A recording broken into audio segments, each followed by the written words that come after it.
টিনি mines Bangla.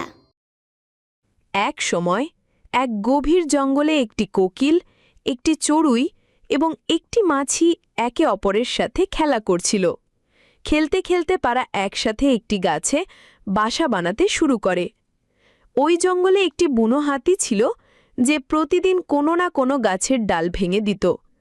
একদিন সেই বুনো হাতিটি আবারও একটি গাছের ডাল ভেঙে ফেলল। সেই ডালেই ছিল কোকিল আর চড়ুইয়ের বানানো বাসাটি, এবং তাতে রাখা ডিমগুলোও ভেঙে গেল। কোকিল আর চড়ুই পাখি এটা দেখে দুঃখে জোরে জোরে কাঁদতে শুরু করল। তখন মাছিটি তাদের বলল, তোমরা কান্না থামাও, আমি কবিরা ভাইকে ডেকে আনছি, সে সবাইকে সাহায্য করে। এই বলে মাছি কবিরাকে ডাকতে চলে গেল। মাছিটি কবিরার কাছে গিয়ে পুরো ঘটনাটি খুলে বলল। সে বলল, একটা বুনো হাতি কোকিল আর চড়ুইয়ের ডিম ভেঙে দিয়েছে, আর আমাদের বানানো বাসাও নষ্ট করে দিয়েছে।